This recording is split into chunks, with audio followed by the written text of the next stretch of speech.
wabarakatuh. Alhamdulillah, nahmaduhu wa nusalli wa nusallimu ala rasulil karim, amma ba'du. Bismillahirrahmanirrahim. Wa kana haqqan alaina nasrul mu'minin. Qala Rasulullah sallallahu alaihi wasallam, kullu ummati yadkhuluna al-jannah illa man aba. Kila wa ma ya'ba ya Rasulullah. Qala man ata'ani dakhala al-jannah wa man as'ani faqad aba. Shadaqallahu. Alhamdulillah, wa hadirin mulia, puji syukur kepada Allah Subhanahu wa taala yang mana Allah Subhanahu wa taala telah beri kita taufik untuk menjalankan perintah Allah salat fardu maghrib berjemaah sebagaimana telah dicontoh oleh Rasulullah sallallahu alaihi wasallam. Kita bersyukur, ini nikmat yang besar. Insyaallah kita berdoa kepada Allah salat maghrib kita berjemaah diterima Allah Subhanahu wa taala.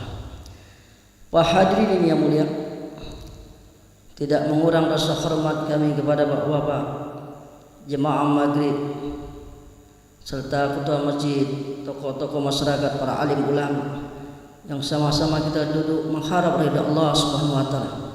Bagaimana kita duduk di masjid ini, suatu yang tempat yang mulia, tempat yang mana Allah sukai di muka bumi adalah masjid. Maka kalaulah kita lupa niat itikaf, maka kita ulangi lagi, perbarui lagi dalam masjid.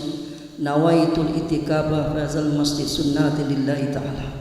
Maka kita itikaf sini mendengar duduk dalam majlis, maka kita dihitung oleh amal oleh Allah Subhanahu wa taala, ibadah. Pak hadirin mulia, begitu banyak yang Allah Subhanahu wa taala berikan kita pada nikmat hari ini. Terasa betul nikmat yang Allah berikan kita hari ini. Nikmat sehat. Allah berikan sesuatu yang mahal nih, sehat.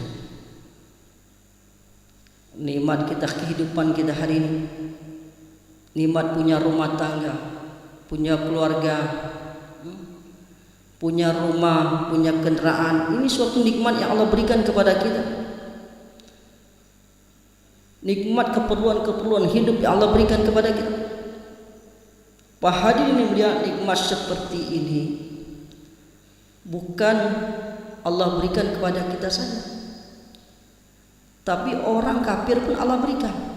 Nikmat keperluan hidup, makan, minum, tidur, istirahat, punya rumah, punya kendaraan, punya keluarga, bukan kita saja, tapi orang kafir pun Allah berikan. Bahkan dikatakan binatang pun Allah berikan. Ada keluarga juga, ada rumah juga, makan juga, tidur juga.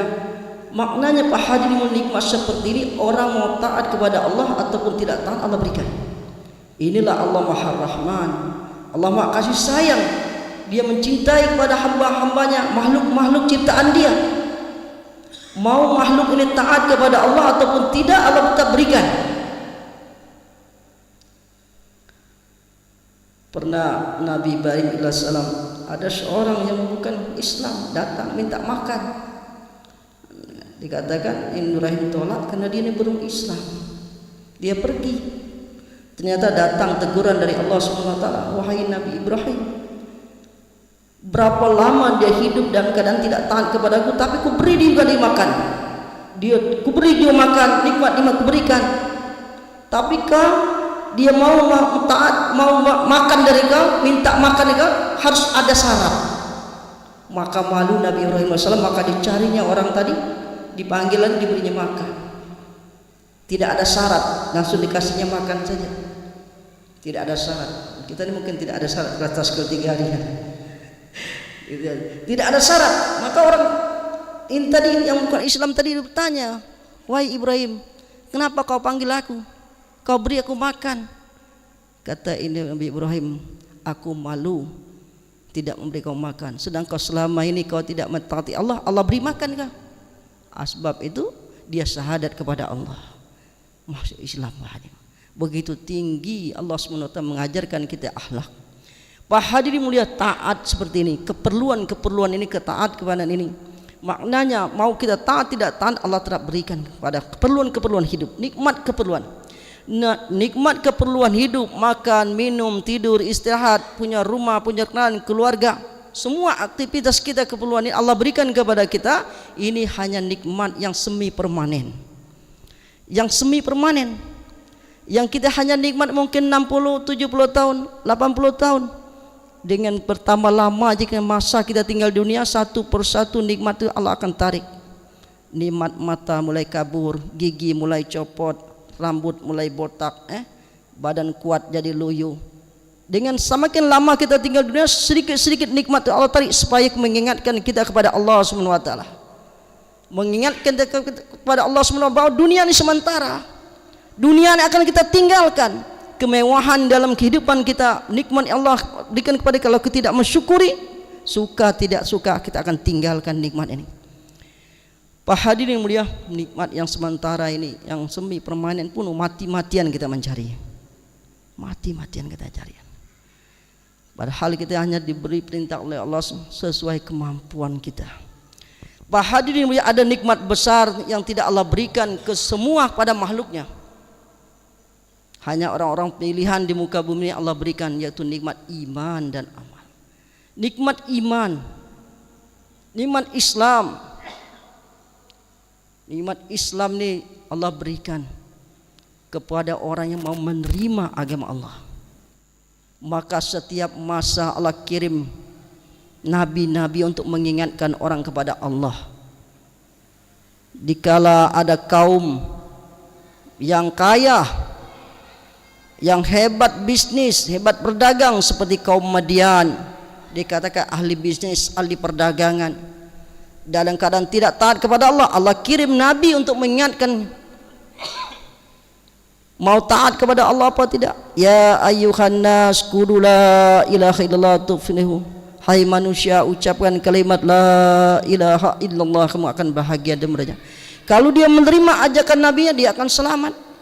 Dia menolak, Allah hancurkan. Diceritakan dalam Quran bagaimana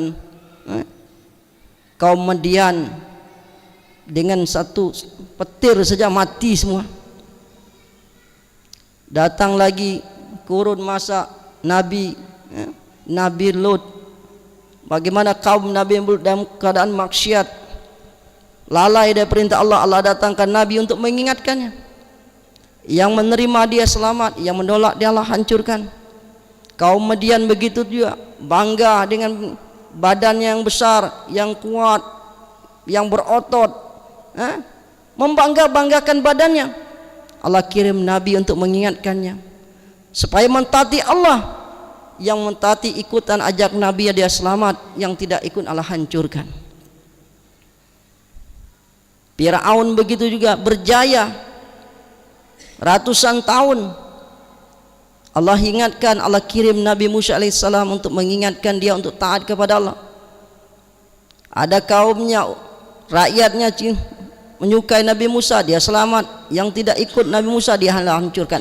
Ini pelajaran bagi kita, tiba kepada kita. Apabila kita ikuti perintah Allah, hukum Allah, maka akan bahagia.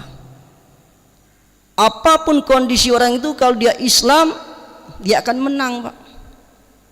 Hatta dia kehidupan yang miskin, sederhana. Orang Islam hidup sederhana, tapi dia memiliki iman, memiliki agama, dia akan bahagia dalam keadaan dimanapun dia berada. Apalagi dia menjadi orang kaya, menjadi rakyat jelata, dia memiliki iman, dia akan bahagia. Apalagi dia menjadi seorang raja. Begitu berikut, orang yang beriman itu bahagia, selalu berjaya, dimanapun letaknya dia akan bahagia. Karena orang mentaati Allah, dia akan ikhlas, dia akan ridho apa keputusan Allah terhadap diri dia. Apabila ada perintah Allah, ketaatan kepada Allah, maka dia akan senang. Orang beriman ini mahal, Pak. Senyumnya aja sedang sedekah, senyumnya itu sedekah. Tapi orang tidak memiliki iman, walau dia punya kerajaan yang besar, turun menurun, sedekah triliunan, itu tidak ada nilainya di sisi Allah Subhanahu wa taala. Maka mahal. Untuk perkara iman inilah Nabi mengingatkan kita supaya kita memelihara iman, menjaga iman. Bahkan dikatakan anak yang baru lahir diperintahkan azan telinga kanan, iqamahkan telinga kiri, supaya melafazkan kalimat iman kepada anak yang baru lahir. Begitu juga anak yang baru pandai ngomong diajarkan lafaz Allah, bukan dikenalkan ini ibumu, ini mamamu, ini opamu, bukan, tapi ajarkan Allah, kenalkan anaknya kepada Allah. Ini iman. Bahkan dikata Nabi, orang yang mau sakaratul maut, ajarkan kalimat talqin, ajarkan kalimat la ilaha illallah, maka orang ini dijamin di garansi Nabi dia akan menjadi ahli surga. Inilah sesungguhnya orang yang sukses, kata Nabi. Orang yang sukses apabila dia masa kehidupan dia, akhir kehidupan dia mampu mengucapkan kalimat la ilaha illallah, inilah orang yang sukses. Nabi kasih garansi jaminan dia adalah ahli surga. Bukan Samsung ngasih garansi, Pak. Tapi Nabi ngasih garansi akan jadi ahli surga. Begitu cintai Nabi kepada umat, diingatkan, ditalkinkan, disolatkan, dibawa ke kuburan, diiringi kalimat thayyibah la ilaha illallah, la ilaha illallah, mentalkin mayat. Jasadnya memang mati tapi ruhnya tidak mati. Kan dia mendengar. Begitu dalam kubur mau dikuburkan, diazankan lagi, dalam kubur diazankan lagi. Bayangkan, pada mayat, ini mayat, ruhnya masih ada, diazankan lagi telinganya, ditimbun dengan tanah, sudah ditimbun tanah, ditalkin lagi di atas kubur, supaya si fulan bisa menjawab pertanyaan kubur. Pak hadirin dia, begitu sayangnya Rasulullah kepada kita, memikirkan kita supaya jangan lepas iman kita. Kalau perintah-perintah agama yang lain ada waktu-waktunya, sholat ada waktunya, haji ada waktunya, puasa ada waktunya, zakat ada waktunya, semua ada waktu-waktu yang telah ditentukan. Tapi iman sedikit pun tidak boleh lari dari hati kita.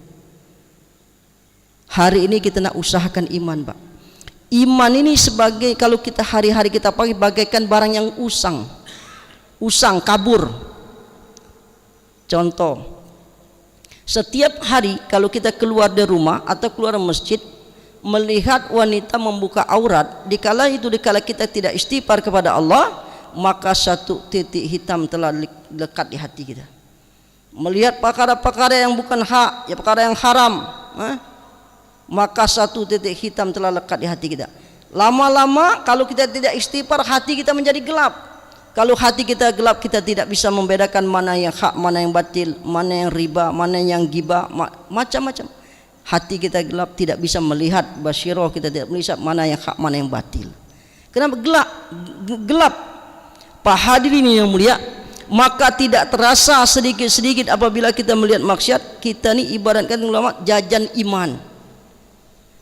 Melihat satu maksiat, titik hitam lekat, jajan iman, berkurang iman kita, menipis iman kita, menipis, menurun, lama-lama bangkrut.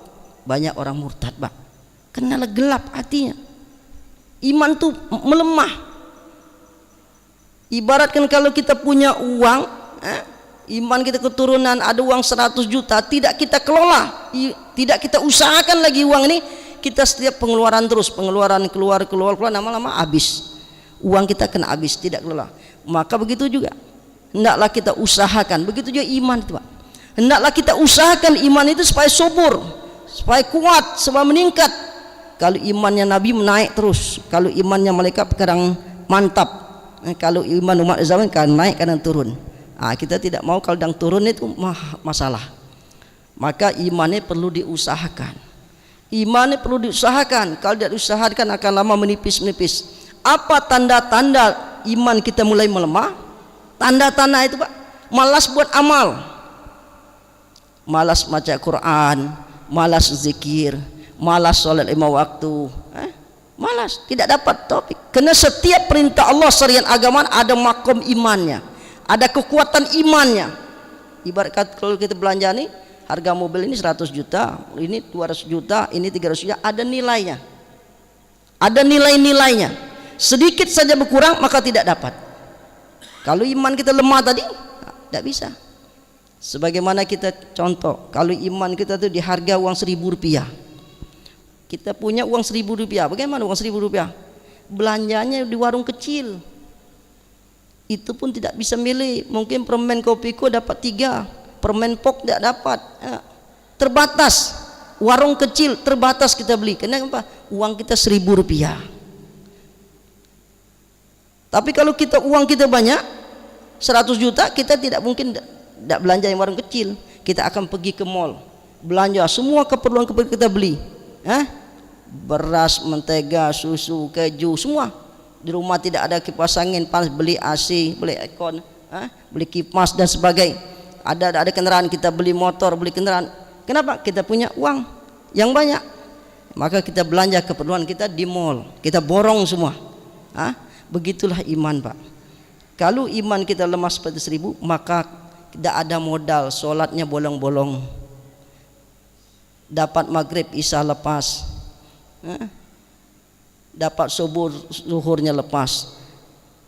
Lemah iman, tidak bisa belanja amal.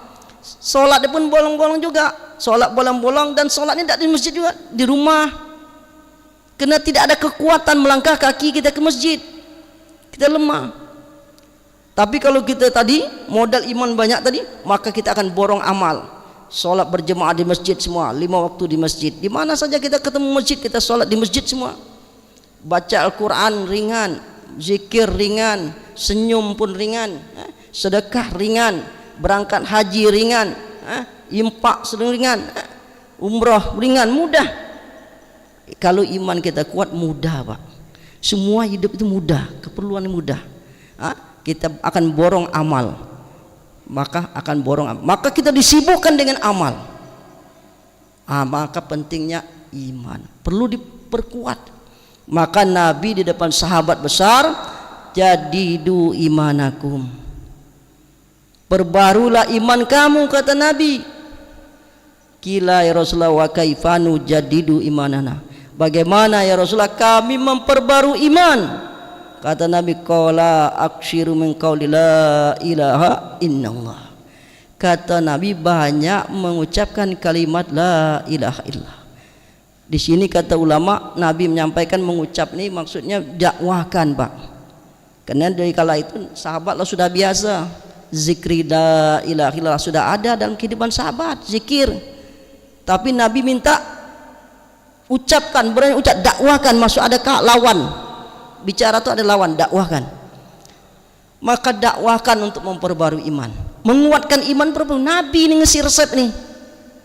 Nabi yang kasih resep solusi untuk menguatkan iman, dakwahkan. Sebagaimana bola tenis itu, kalau kita lempar ke tembok, sekuat kita lempar, maka bola itu akan kembali kepada kita. Begitulah mendakwahkan agama. Maka sahabat telah mendakwahkan agama, Pak. Perintah Allah untuk aman di dunia tidak cukup dengan iman, dengan amal rupanya.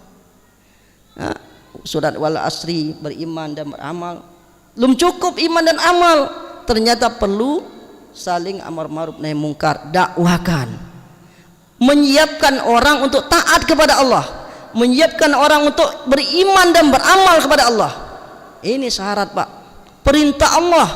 Maka sahabat ini, Pak, kalau sekedar mengamalkan ayat Quran, hanya iman dan amal sudah cukup di Mekah Madinah, tidak perlu payah-payah, sudah dijamin surga. Kalau sahabat ini berpikiran seperti kita hari ini, Pak, beribadah, beramal, sudah cukup di Mekah saja. Ngapa?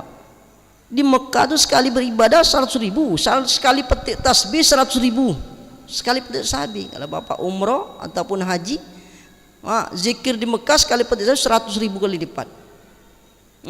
Belum lagi sholatnya. Di Madinah 50.000 derajat. Ini, Pak, baru zikirnya. Sahabat itu belum tawafnya. Pak hadirin mulia, sahabat itu dikata dalam fadilah haji, memandang Ka'bah saja sudah menggugurkan dosa-dosa dia. Memandang Ka'bah saja sudah menggugurkan dosa-dosa. Kurang apa lagi tiket untuk surga? Kalau sekedar iman dan amal. Kalau sahabat pikir, aduh, iman dan amal sudah cukup lah. Dia duduk di majelis Nabi, gurunya Rasulullah, bukan sembarangan ulama, gurunya Rasulullah SAW. Tapi Nabi ajarkan dakwahkan agama, dakwahkan agama. Banyak mengucapkan, sebarkan kalimat ini.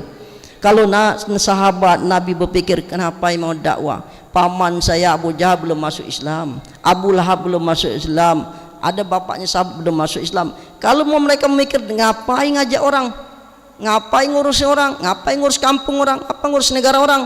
Keluarga saya saja belum baik, paman saya belum dapat hidayah, kakek saya belum dapat hidayah, bibi saya belum dapat hidayah.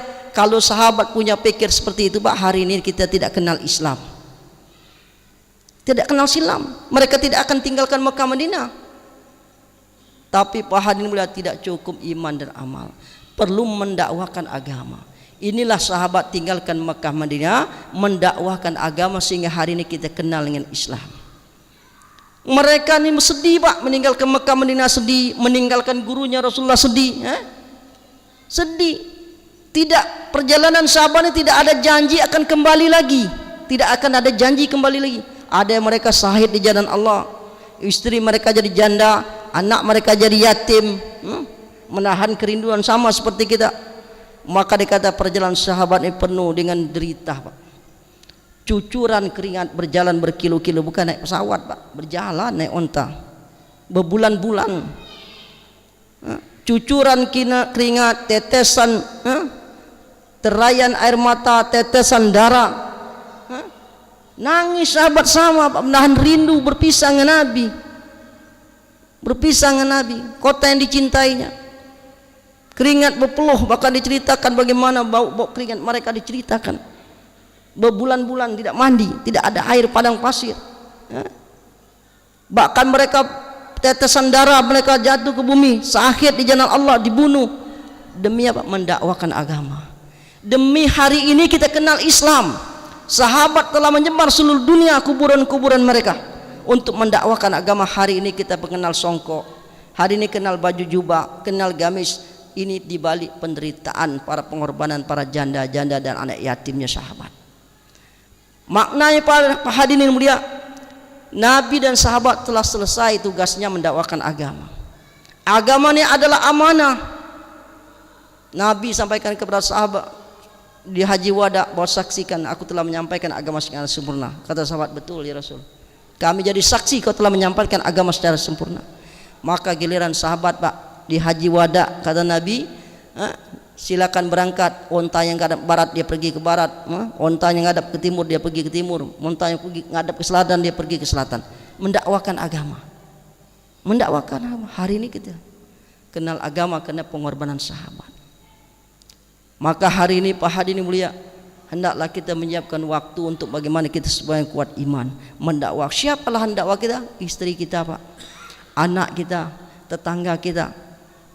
Kita ini akan ditanya sebagai seorang pemimpin, kullukum ra'in wa kullukum mas'ulun an ra'iyatihi. Setiap pemimpin akan ditanya memimpin. Seorang presiden ditanya memimpin negeri, camat, bupati, gubernur, Pak RT, Pak RW, semua kita akan ditanya, dan kepala rumah tangga pun ditanya. Nanti sudahkah agama kita sampaikan kepada anak istri kita? Istri akan ditanya, sudahkah dapat agama dari suami? Anak pun ditanya, sudahkah engkau mendapatkan ajaran ilmu agama dari kedua orang tuamu?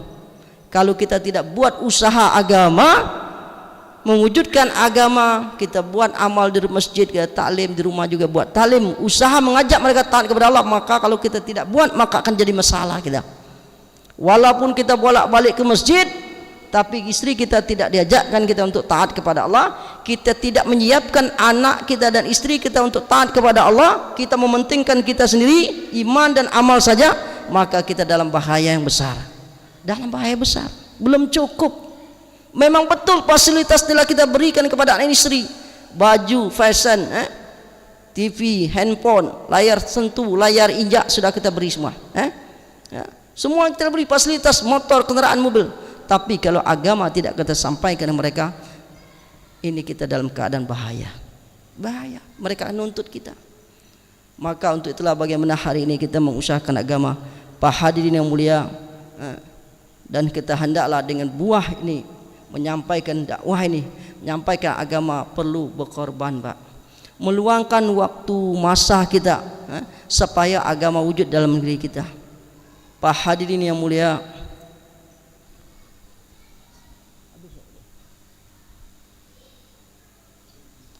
Pak hadirin ini mulia, setelah iman Nabi ajarkan sahabat sholat. Setelah iman sholat, maka sholat ini suatu amalan yang sangat besar di kalangan sahabat. Kurang lebih 10 tahun 11 tahun datang perintah sholat. Sahabat ini kalau ada masalah selalu mengadu kepada Nabi. Tapi tahun ke-11 datang turun perintah sholat. Sahabat ada masalah mengadu kepada Nabi, kata Nabi sholat 2 rakaat. Sholat 2 rakaat, mintalah apa yang kamu inginkan. Maka diseru ayat sholat hayyal falah, kamu sholat kamu menang. Orang Islam kali ini sholat tidak ada istilah kalah Pak, menang. Maka hendaklah kita jaga sholat kita. Ini hadiah yang paling besar. Hadiah paling besar untuk umat ini adalah sholat. Kita jaga sholat dan kita siapkan orang untuk sholat juga. Jangan kita sendiri. Orang yang jaga sholat ini Pak akan mudah menjawab pertanyaan kubur Pak. Orang yang jaga sholat di waktu akan mudah menjawab pertanyaan kubur. Kenapa? Dalam pertanyaan kubur itu ada pertanyaan iman. Pertanyaan iman, man rabbuka? Siapa Rabbmu? Orang jaga sholat 5 waktu akan mudah menjawabnya karena selalu mengucapkan takbir dalam sholatnya. Dalam kubur pertanyaan, man nabiyuka? Siapa nabimu? Orang yang jaga sholat 5 waktu akan mudah menjawab karena di dalam sholatnya ada berselawat kepada Nabi. Dalam kubur akan tanya, man imanuka? Siapa imam kamu? Orang yang menjaga sholat 5 waktu akan mudah menjawab pertanyaan kubur karena dalam sholatnya ada membaca Al-Quran. Imam kita Al-Quran. Maka orang yang jaga sholat maka akan mudah menjawab pertanyaan ini. Dalam kubur akan ada pertanyaan, man kiblat? Kemana kiblat? Orang yang jaga sholat 5 waktu akan mudah menjawab pertanyaan ini karena hari-hari menghadap kepada Allah. Kemudian dalam kubur akan ditanya, man ihwanuka? Siapa saudara muslim kamu? Orang jaga sholat akan juga mudah menjawab pertanyaan Allah karena dalam sholat selalu mendoa selalu muslimnya dalam tahiyatnya. Maka hendaklah kita jaga sholat 5 waktu, maka akan mudah insyaallah menjawab pertanyaan kubur. Pertanyaan kubur ini soal yang sudah diberi, jawaban pun telah diberi, tapi perlu latihan, latihan dalam sholat, maka kita akan mudah menjawab pertanyaan kubur. Dan sholat kita bagaimana kita perbaiki kualitas sholat kita supaya sholat kita diterima Allah. Ulama katakan tanda sholat kita diterima itu adalah apabila kemungkaran hilang dan kepasahan hilang, ketaatan meningkat. Inna sholata tanha 'anil fahsya'i wal munkar. Sesungguhnya perbuatan keji dan mungkar, sholat mencegah perbuatan keji dan mungkar. Maka orang yang sholat, salah satu tanda-tanda sholat diterima kata ulama, apabila taat, matanya taat kepada Allah, tangannya taat kepada Allah, telinganya taat kepada Allah, lisannya taat kepada Allah, selalu menceritakan kebaikan, kakinya taat kepada Allah, selalu melangkah kepada kebaikan, ketaatan meningkat, kepasahan berkurang bahkan habis. Inilah tanda-tanda sholat usul khudud diterima Allah SWT kata ulama. Kemudian makom berikut sholat khudud diterima Allah, bagaimana sholat ini menyelesaikan masalah. Menyelesaikan masalah. Carilah pertolongan Allah dengan sabar dan sholat. Dengan sholat 2 rakaat masalah kita selesai. Hari ini menyelesaikan masalah dengan minuman, dengan di kafe, perkara-perkara maksiat melalaikan. Tapi perintah Allah menyelesaikan masalah itu dengan sholat. Maka kita untuk supaya diterima Allah sholat kita nih, hendaklah kita perbaiki kualitas sholat kita. Maka hendaklah kita undang ulama untuk memperbaiki kualitas kita. Insyaallah Pak hadirin mulia, kami dari Bangkah ini di sini silaturahmi bagaimana dalam rangka memperbaiki iman, supaya iman kami kuat, supaya Allah tambah kekuatan kami mengamalkan agama. Maka latihan kami dalam masa keluar, ada yang 4 bulan, ada yang 40 hari. Maka insyaallah bapak-bapak ini sini kan sering jemaah masuk nih, jemaah sering datang, jemaah dari mana-mana sudah datang sini. Hendaklah bapak ini juga kemana-mana juga. Jangan jemaah sini datang kemana-mana, banyak dari mana-mana sudah datang, tapi bapak belum ada di mana-mana. Bagaimana semuanya pergi juga kemana-mana, belajar menyampaikan agama sebagaimana sahabat radhiyallahu anhu. Insyaallah kita niat amal untuk sempurna majelis ini kita tutup dengan doa kepada majelis. Subhanallah bihamdi subhanallah hamdika asyhadu an la ilaha illa anta astaghfiruka wa atubu ilaik. Assalamualaikum warahmatullahi wabarakatuh.